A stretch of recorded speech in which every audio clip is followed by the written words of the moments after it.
Merci Thierry. On poursuit avec notre série sur ces habitations pas comme les autres et où certains ont la chance de vivre. Parfois, c'est du rêve. Au bout du jardin, un moulin à vent, par exemple, parfaitement restauré à Forges. Erwan Brem, Christophe Deveau et Nicolas Forestier. Du fond de son jardin. Pour moi, l'endroit le plus beau, c'est ici. Ce n'est pas un château ou une chapelle que Rémi aime venir contempler, mais un moulin, son moulin. On paierait sa place pour le voir. Hein. J'ai la chance de mon jardin de pouvoir contempler ce moulin familial, c'est extraordinaire. Un rêve de gosse, ancré au plus profond de l'enfance de ce descendant de meunier. L'amour pour un monument de pierre resté à l'abandon pendant des décennies.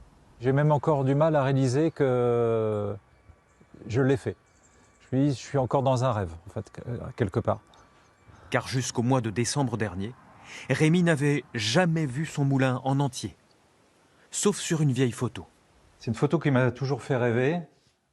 J'étais tout petit et il y avait cette photo dans le salon de mes parents. Alors sur cette photo, c'est mon arrière-grand-père qui est né en 1850.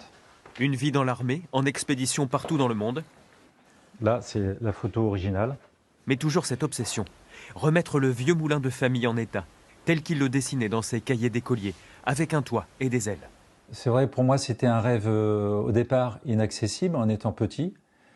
Et au fil du temps, je me suis dit, on peut le réaliser. Il ne faut pas baisser les bras. Un jour ou l'autre, je vais réaliser ce rêve.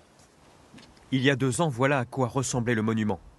Le passionné a tout refait patiemment, jusqu'à ce vendredi glacial de décembre. D'accord. Ça va donner ici. Peut-être l'un des jours les plus importants de la vie de Rémi Pénigaud. Car c'est aujourd'hui que l'édifice va retrouver une toiture. J'ai pas dormi la nuit.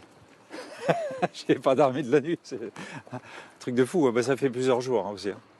Je fais des rêves et des cauchemars aussi, parce que le cauchemar que la tour s'effondrait avec le poids de la toiture.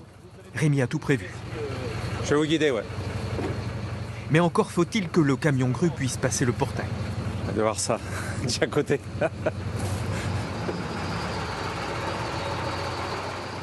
À quelques centimètres près, ça passe. Bonjour.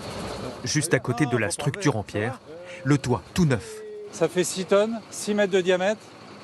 Et pour la petite anecdote, il y a 6000 bardeaux de châtaigniers. Énorme. On a mis 3 semaines à 3 pour les poser. J'ai passé tous les week-ends. Je pense qu'on est pas mal. On est pas mal. Cela fait des années que Rémi rêve de voir son moulin entier. Son rêve va peut-être se réaliser aujourd'hui. Je posais la question à mon père, quand est-ce qu'on va remettre les ailes? Et voilà. Papa, t'es là-haut, c'est aujourd'hui. Merci. T'as pas trop froid, non? Ça va? C'est un grand jour. Et c'est une fête pour la famille et les amis. Ah, bonjour Madame Bouillet, enchanté, merci. Merci d'être venue. C'est pas que la mémoire, c'est aussi l'avenir. Parce que ça veut dire qu'on est capable de faire ça. Il faudrait que tu démates. C'est le moment d'attacher le toit à la grue. Près de 7 tonnes à soulever. C'est parti, le toit quitte le sol. La coiffe du moulin va devoir se poser au millimètre près sur la pierre et dans la bonne position. Non, entre les deux. Non, c'est comme ça.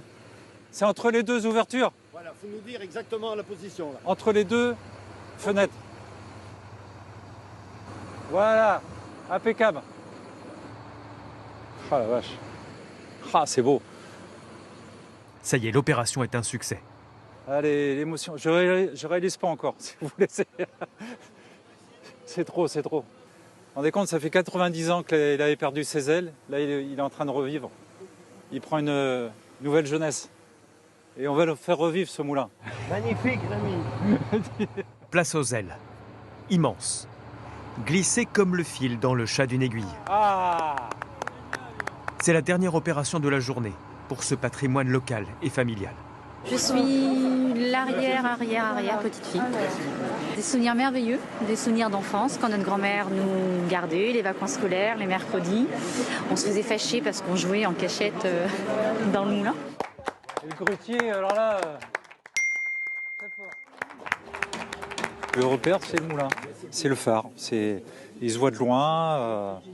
C'est le dernier, en plus, de la plaine d'Aunis. Donc ça fait plaisir, il y en avait 7. C'est le dernier.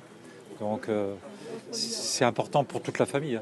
Allez, Trinqué à la renaissance du monument et au prochain projet de Rémi Pénigaud. Le descendant de meunier va maintenant restaurer l'intérieur de l'édifice pour qu'un jour, son moulin puisse produire de la farine, comme il y a un siècle. Magnifique moulin. On va découvrir maintenant un site